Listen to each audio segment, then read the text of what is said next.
Welcome back, everybody. You are listening to Entrepreneurs Club Radio. This is Kip Marlowe, your host, and we have in the studio with us Mr. Jim Gray from JPG Advisors and Mr. Glenn LeVar from Shared Time Human Resources Management. We're going to continue this talk on lean. It's so interesting to me. I am not an engineer, but Jim is, and Mr. LeVar is also a left brain guy. He does all the human resource stuff. So you got two analytical guys and me in here. So good luck on this conversation. But we had Eric Ries on, and Eric is the author, an entrepreneur on his third startup, and the author of the Lean Startup, the book, and it's a bestseller. It's a bestseller on the Wall Street Journal list for business books. So, and I read the book. Jim read the book. We didn't give it to Glenn, but he knows this stuff pretty well anyway. So, Jim, what do you think? What stands out from that interview? I have to go back to the comment I made earlier about the mistakes, but the overall viewpoint is understanding the customer. Focus the processes, your product on the customer is probably the bottom line, is really focus on your customer. Everything else is a waste. And truly the lean way, everything you do should be focused on your customer. What's the value to your customer? That's truly the bottom line with lean. And that's a key point. It's always towards the customer. It's not towards yourself.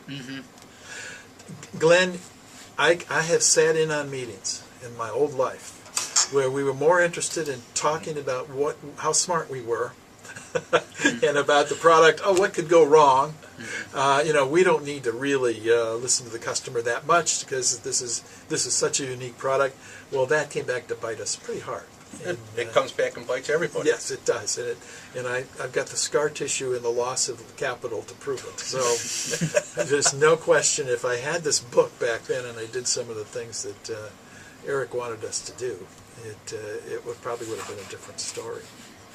The one thing I do want to talk about, though, is guys, when we talked about if you don't know who your customer is, then you don't know what quality has to go into the product. And that just stunned me when I saw that. It just absolutely stunned me. Jim, I had an example. Do you have any examples of your clients that didn't do their due diligence on their customers and didn't listen? Well, I think there's probably many of those. Too many people are so involved in either their product or their service that they think everybody wants it, needs it, it's the best thing since sliced bread. I think that's the common theme with most entrepreneurs, and it goes back to even the mistakes. That's the biggest mistake, is not knowing what your customer wants. Sure. So, it comes up all the time as people say, hey, this is the greatest, I needed this. Well, I think everybody else needs it. Yes. But do your customers, how many people really need or want that?